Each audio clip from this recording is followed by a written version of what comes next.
Assalamualaikum warahmatullahi wabarakatuh. Apa kabar pemirsa Selebis TV? Sedang rasanya saya Adi Febrian kembali menjumpai Anda dalam program obrolan Karebosi.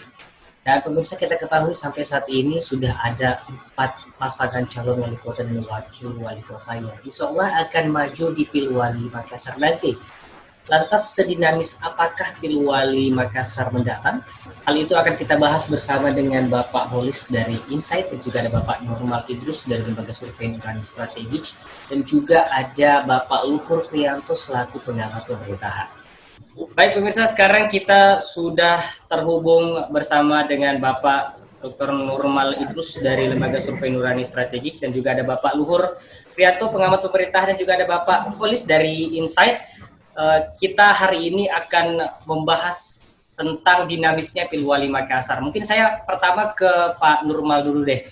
Baik Pak Nurmal, ini kalau kita berbicara tentang dinamisnya Pilwali Makassar, kan sekarang kalau kita lihat Pilwali Makassar ini ada 4 paslon. Ada Dani Fatma, ada Ical Ananda, None Sunun, dan juga ada Api dan juga Abdurrahman Bando. Kalau melihat 4 paslon ini, kira-kira mana sih yang paling diuntungkan kalau versi dari Pak Nurmal sendiri? Silakan. Ya, terima kasih Selebes TV atas undangannya. Selamat sore, siang menjelang sore untuk Pak Luhur, Pak Dr. Luhur, Pak Holis. Berbahagia sekali rasanya saya diminta untuk bergabung, sharing di tengah kita. Tentu kalau pertanyaannya tadi terkait dengan polanya memang kita lihat sampai hari ini memang ya sudah 4 pasangan calon ya. Kecuali ada pergeseran ya. Pergeseran yang tiba-tiba atau kejadian luar biasa menjelang pengumuman pendaftaran ke KPU, maka boleh jadi akan berubah. Tetapi ketika kita berbicara dalam konteks itu hari ini, tentu kita sudah bisa menyebut bahwa akan ada 4 pasangan calon ya. Nah, kecuali tadi itu, karena kan di politik itu kan abu-abu, sesuatu yang mungkin menjadi tidak mungkin dan tidak mungkin menjadi mungkin ya. Nah, terkait dengan pertanyaan seperti itu tadi, menurut saya Makassar ini termasuk daerah yang sangat sulit untuk diprediksi. Ya. Apapun itu, dengan segala kekuatan di Big Force ini, di empat pasangan ini, ya, tentu ini agak sulit untuk kita memprediksi untuk kedepannya, karena persoalan itu tadi. Ya. 4 pasangan ini punya rekam jejak yang bagus terkait dengan di pilkada ini ya, di pilkada ini. Pak Dhani kita melihat dia pernah bertarung di 2013, Deng Ical juga pernah bertarung di 2013, Pak None pernah bertarung di 2013 dan dia berada runner up, dan Pak Api dia bertarung di 2018 walau kemudian kalah dari kotak kosong, tetapi kita melihat tetap saja dia punya suara yang besar pada saat melawan kotak kosong. Tetapi secara elektoral ya, ketika kita melihat beberapa survei belakangan ini yang muncul, tentu menurut saya lebih banyak calon itu akan sedikit menguntungkan ya bagi Dani Fatma ya. Sampai hari ini kita tidak tahu ya kenapa, karena sebagai seorang incumbent, walaupun kita tidak bisa mengatakan bahwa dia incumbent hari ini, tetapi sebagai seorang petahana tentu dia punya kelebihan dari segi popularitas dan elektabilitas ya.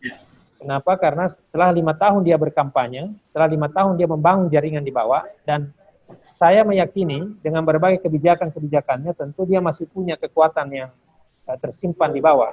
Ya. Tetapi itu menurut saya adalah penilaian yang sangat prematur ya, prematur. Tetapi karena pertanyaan Anda tadi menyatakan siapa yang sedikit diuntungkan dengan 4 pasangan calon, ya menurut saya sedikit diuntungkan lah dari Fatma ya. Dengan ada, bukan di Fatmanya tetapi ada di Pak Daninya dengan posisi incumbent di mana-mana itu, ketika banyak pasangan calon tentu yang paling diuntungkan adalah petahana ya, karena dia setelah berkampanye dan membangun program selama 1 periode. Tetapi dengan konstelasi yang terjadi di Makassar, kita bisa melihat bahwa sebenarnya perbedaan elektoral dari sisi elektoral dan juga kalau kita melihat apa yang terjadi di lapangan, perbedaannya sebenarnya sangat tipis ya. Kalau kita bisa melihat bagaimana Deng Ical dengan kekuatan yang ada, kekuatan figuritas yang ada pada dirinya itu tidak boleh dianggap enteng. Ya, dia termasuk seorang sosok yang disayang oleh pemilih Makassar. Sementara None Sunung ini punya mesin politik yang kuat di belakangnya. Ya, kita mengetahui bagaimana None dengan ada klan Yasilimpo di belakangnya, lalu Sunung ada Pak Nurdin Halid di belakangnya dengan mesin politik yang kuat. Kan? Lalu kemudian API, ya, API juga yang tentu punya pengalaman tanding dengan mesin politik dan jejaring yang juga kuat dengan keluarga besar Pak Aksa Mahmud. Saya merasa itu yang menurut saya yang paling awal saya komentari terkait dengan pertanyaan tadi. Terima kasih. Baik, terima kasih Pak Nurmal. Saya ke Pak Holis, tanggapannya sendiri seperti apa Pak Holis? Ya, terima kasih. Saya menggarisbawahi apa yang tadi disebutkan oleh Pak Nurmal soal kemungkinan adanya kejutan dalam Pilwali yang akan datang, mengingat riwayat 2 Pilwali sebelumnya yang sudah terbukti selalu menghasilkan kejutan.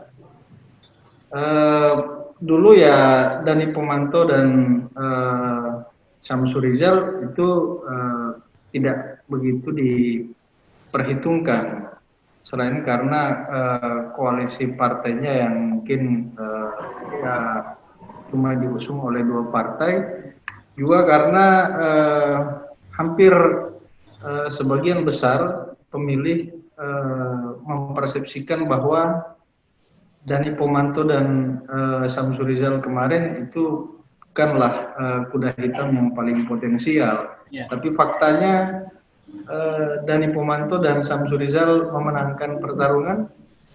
Kemudian di Pilkada 2018 juga kembali hasilnya ya cukup mengejutkan, karena ternyata koalisi partai yang gemuk di sisi paslon Api Cicu itu tidak memberikan kontribusi yang signifikan, padahal lawannya ya kotak kosong, seperti yang kita ketahui bersama. Nah, mungkin sekedar pengantar dari kami dari Insight, saya ingin mengatakan bahwa karena riwayat kejutan-kejutan itulah kami mengambil kesimpulan bahwa ada sesuatu yang sangat penting di balik behavior dan attitude pemilih di Makassar, yang itu kira-kira masuk dalam struktur psikografi pemilih yang tidak dipahami secara mendalam oleh hampir semua kandidat.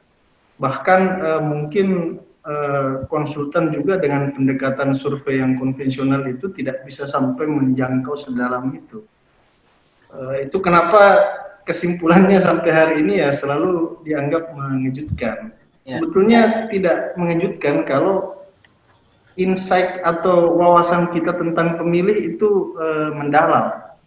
Itu sesuatu yang sesungguhnya tidak amat-amat mengejutkan. Tapi karena wawasan kita yang terbatas, akhirnya kita berkesimpulan bahwa itu hasil yang mengejutkan. Kira-kira seperti itu. Baik, terima kasih Pak Holis. Saya ke Pak Luhur. Jadi kalau kita lihat dari keempat paslon ini, tadi sudah kita dengar bersama-sama pendapat dari Pak Nurmal juga Pak Holis. Kira-kira kalau versi dari Pak Luhur sendiri dari keempat calon ini, siapa sih yang paling diuntungkan? Seperti itu. Silakan Pak Luhur. Ya, terima kasih. Apakah suara saya terdengar dengan baik? Ya, jelas Pak. Ya, terima kasih. Assalamualaikum warahmatullahi wabarakatuh.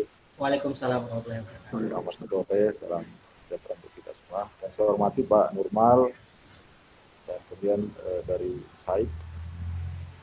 Maaf kita baru ketemu ini Pak. Siapa namanya tadi? Mohon maaf. Pak Holis Pak. Oh iya. Ya, siap. Ya, terima kasih. Saya menikmati dengan baik tadi eksplorasi yang baik. Pertanyaan tentang siapa yang paling diuntungkan, tentu saya kira teman-teman lembaga survei ya, konsultan lebih otoritatif. Mereka punya data ya. Kami ini menganalisa sebenarnya data-data ya, melihat tren, melihat pola, melihat kecenderungan. Ya karena biasanya kami membaca itu, menganalisa itu berdasarkan pola tren dan situasi yang bisa mempengaruhi perubahan perilaku pemilih. Betul disampaikan tadi bahwa perilaku memilih atau voting behavior di kalangan masyarakat perkotaan seperti Makassar itu memang agak problematik dan sulit disederhanakan menurut saya. Ini banyak sudah sering kita sampaikan bahwa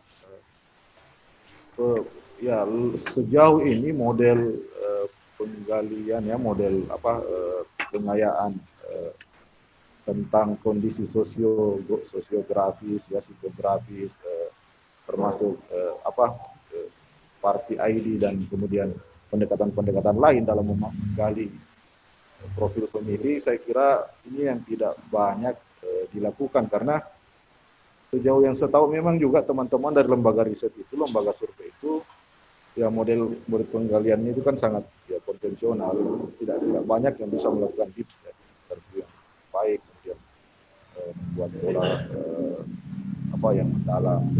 Biasanya cenderung survei itu bukan kita meragukan soal validitas dan realitasnya, tapi kan kecenderungannya kan mengambil sampelnya, kemudian juga mengambil banyak dipersoalkan lah kalau bisa dipersoalkan dalam konteks itu.